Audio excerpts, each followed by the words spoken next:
Wonders of the world, the famous Copacabana Beach, and some of the best restaurants we've been to on our entire travels. Welcome to another Gazarite video, and welcome to Rio de Janeiro in Brazil. We've just spent the last 5 days traveling here, and we're going to be walking you through the best things to see, do, explore, the best viewpoints, the wonders of the world, and a few top draw restaurants. As always, any questions in the old comments whilst you're down there, hit that subscribe button. Still en route to 3K subs, and let's get straight into it with number one.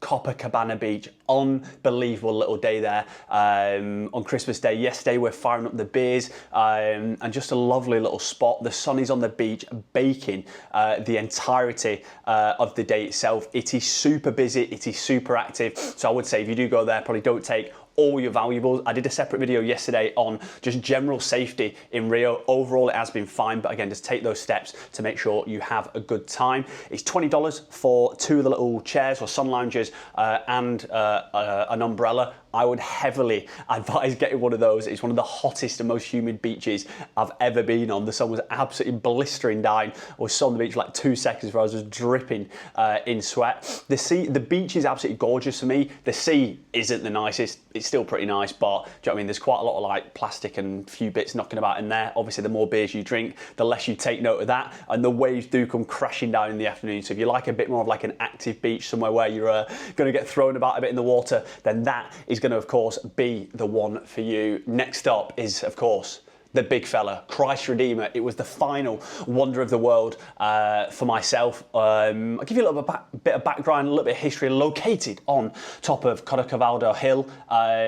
It was funded entirely by the Brazilian people, and it attracts 2 million tourists per year. Started construction in 1922, finished in 1931, which was the inauguration of like celebrating their 100-year independence from Spain. In terms of the wonder of the world, it's a lot of things where you go and explore. It relies on having good weather. This is definitely one of them. The view from the top for us was extremely tainted because of the mist, because of the cloud. And that is half of the draw, I think, up there. You'll overlook Copacabana Beach, the whole of Rio, and it would be absolutely scintillating with some nice sunshine. So one of my top tips would be to come to Rio in their summer season, which is kind of like mid to late January to April time. It's super hot in December. It's like 30 degrees every day, but there's been so much cloud and fog that has ultimately, I wouldn't say ruined, but put a little bit of a taint on some of the experiences, I guess, that we have. Christ the Redeemer, I've been to obviously all the wonders of the world. This is one where it's so flat because it's high up, you've got the great views, but the platform is absolutely tiny up there. So when we got there as it opened, walked in along with obviously everyone else that was trying to do a similar thing, and even at 8:15, 8:20, 8:25, it is already Sergio Ramos. If you want a picture with no one in, it's literally like I was taking like a selfie on like a really strange angle with me and Emin. If you want one straight on, forget about it. You're not going to get one unless you're there, I don't know, 2 hours before it opens and you slip someone a backhander or something. So for me, really, really cool to go there. If you come into Rio, you obviously have to go and do Christ Redeemer, but try and pick a day which is clear. Get up there nice and early in the morning. And yeah, it'll be top draw. Let me know which is your favourite wonder of the world in the old comments down below. I think for me, Great Wall, Taj and Petra are right at the top, but I'd be keen to hear which is your favourite. Another little recommendation, didn't think I'd be sat here saying go to Botanical Gardens, but this way exceeded all our expectations. It's about £9.30, £9.50 to get in, and you get loads of places for like really cool photos where you have like the huge tall palm trees. The palm trees that grow up to like 48 meters there, so not quite as tall as the Cocora Valley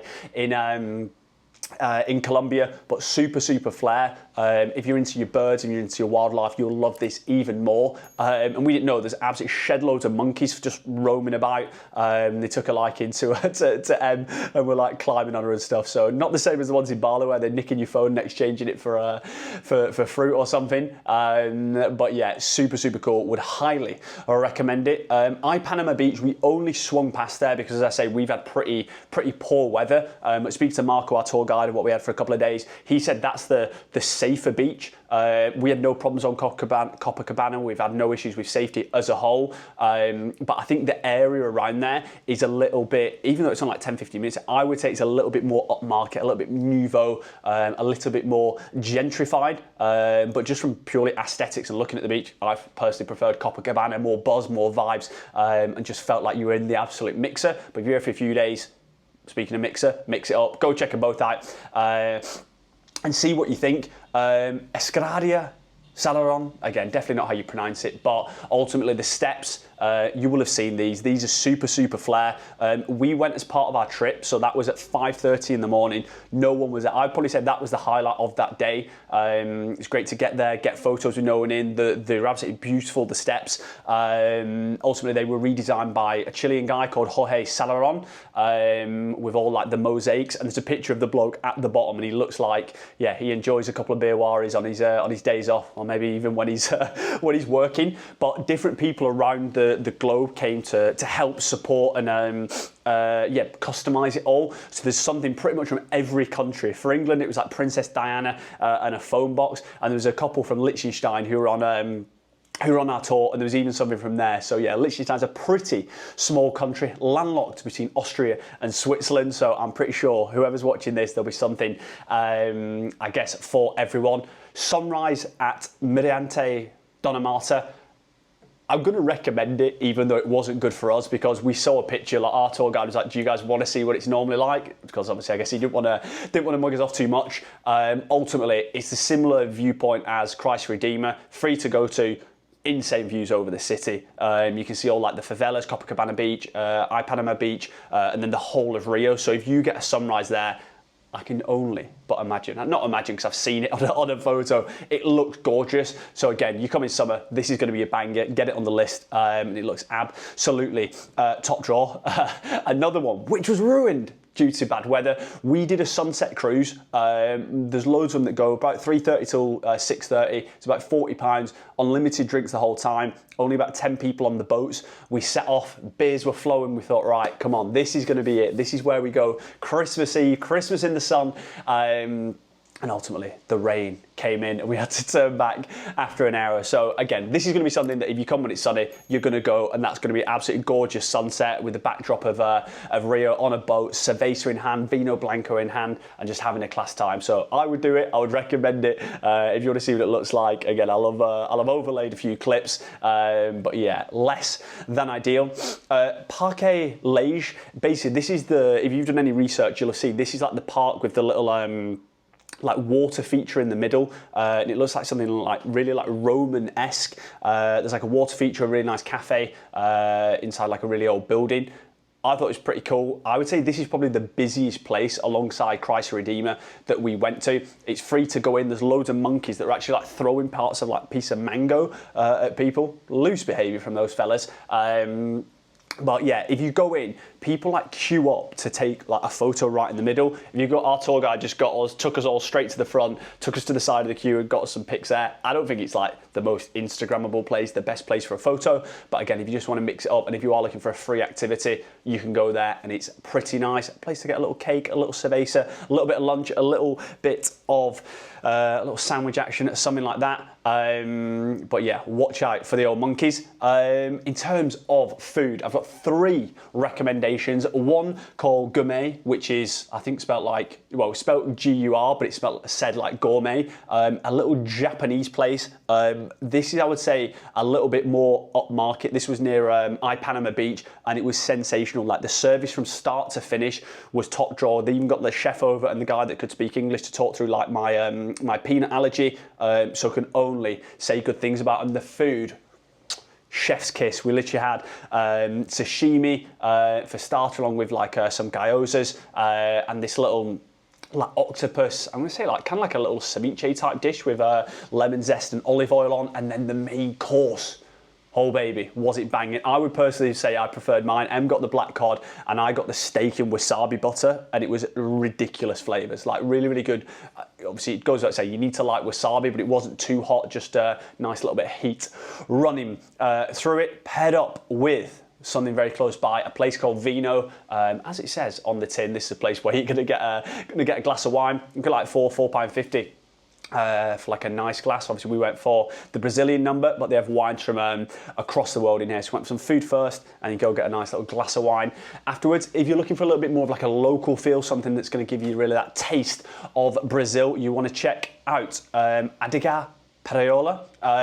Again, this is a super local place. They have draft beer, IPAs and lagers. I'm normally an IPA fan, but the IPA was pretty mid there. The lager was absolutely banging. And then food-wise, again, just absolutely outrageous food. I would say it's predominantly seafood, and then I went for a steak. So that shows you. We went for a little octopus ceviche to start, which was ridiculous. Like, it was so nice, super fresh, great flavors in there. And then I went for the steak for main, huge steak, and yeah, really well priced in there. The gourmet place was a little bit more, I'd say like £25 each. This place, you're looking at probably about £10 each for the food, then depending on how many of the old beerwaries, cervezas you get in the mix, your bill's going to go up pretty sharpish, but it was like £2.30 for like a 300ml beer. So you're looking at what's that, like £4.50 for a 600ml, £4 a pint, something like that. Good value, good food, good vibes, and that's about a 10-minute walk from Copacabana Beach. So a couple key tips. As I said, we've not had any problems with safety anywhere we've gone. However, one place I think where you could potentially be in danger or put yourself in an awkward situation is if you go to Christ Redeemer yourself, you can get an Uber up there, but at the top you won't have signal to book an Uber back. So loads of like local taxis wait there, and ultimately you have to get a taxi back unless you want to walk down the hill. Marco, our tour guide, was like, they're just going to put the price like 4 times what it normally is, and that's where a lot of people get ripped off. So I would book a trip to go there. You've got somebody who can talk you through like the history and all the knowledge and information on Christ Redeemer, but they can obviously stop you getting in situations like that. One thing to look out for, there's absolutely loads of mosquitoes, but apparently dengue fever is not a thing around December time, height of summer. So height of summer, you're going to get really good sun views, and obviously the beach is going to be a bit better, but do be careful for the old dengue fever. And one thing which I was super shocked by, this is actually unreal.